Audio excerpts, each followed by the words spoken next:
Seja bem-vindo outra vez ao nosso canal. Eu sou o pastor Aldemir e nós estamos aqui hoje para tratarmos de um assunto muito interessante, os chamados ditos populares, que o pessoal diz que é versículo bíblico. Será que é?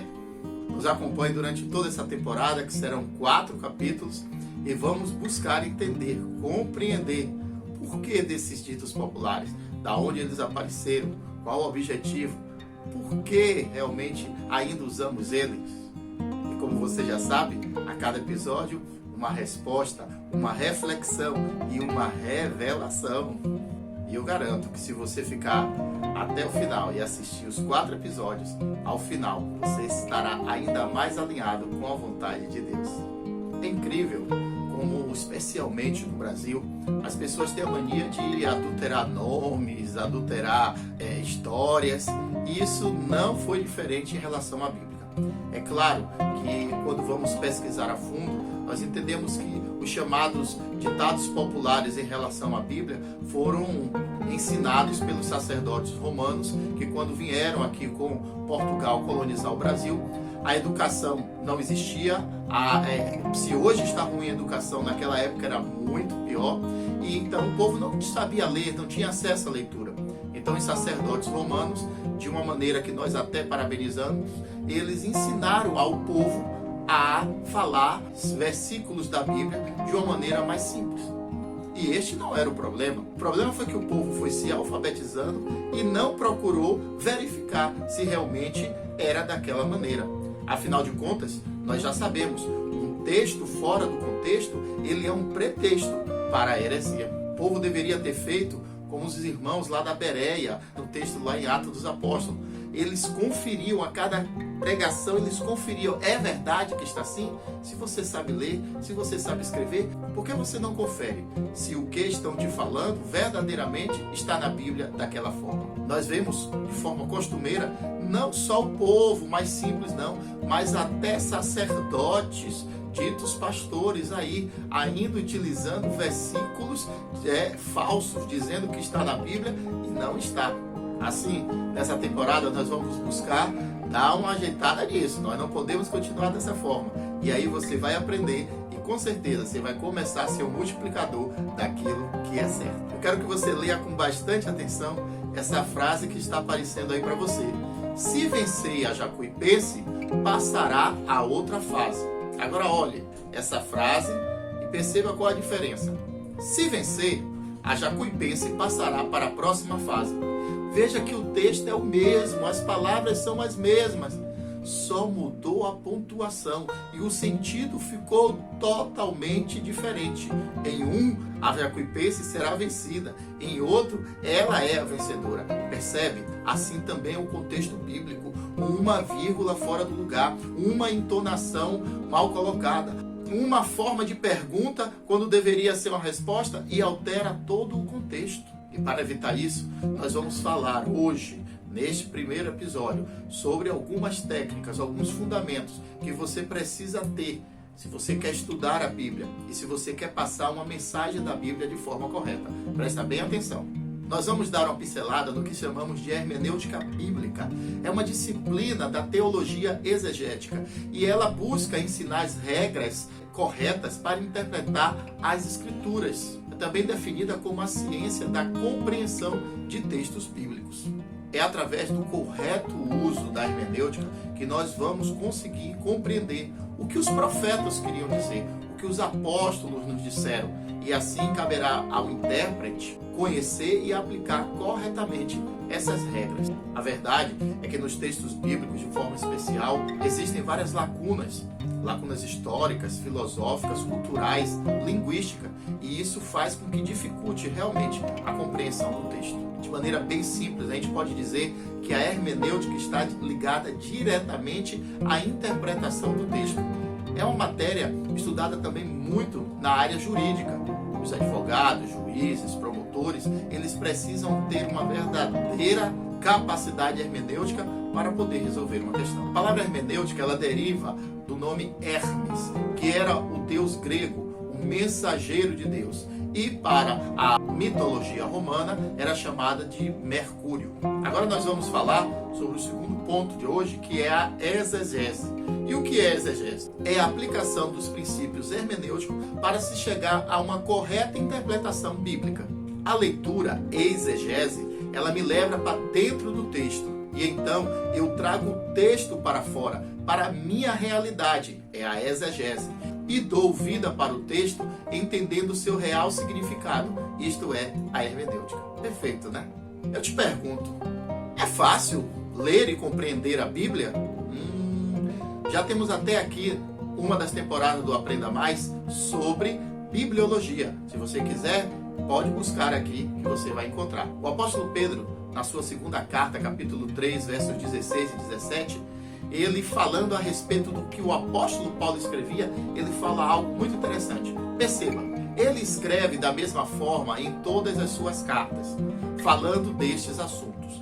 Suas cartas contêm algumas coisas difíceis de entender, as quais os ignorantes e instáveis torcem, como também o fazem com as demais escrituras para a própria destruição deles. Perceba que o apóstolo Pedro, ele estava dizendo, sim, a Bíblia em alguns pontos tem um nível de dificuldade maior.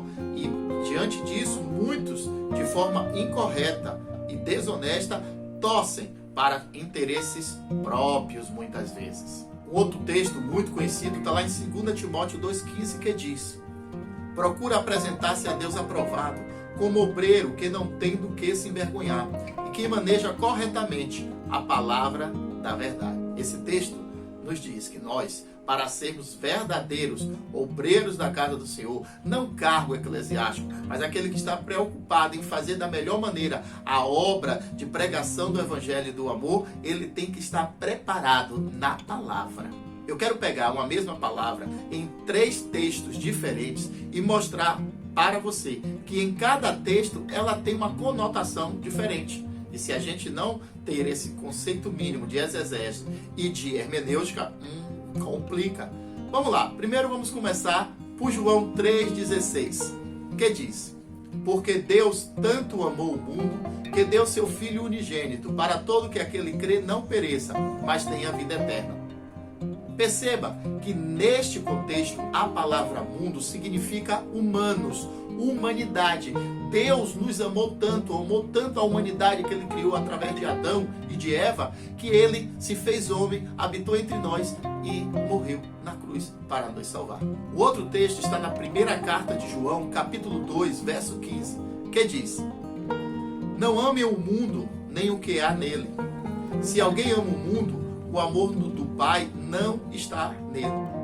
Perceba agora que a palavra mundo nesse contexto, ele está significando sistema.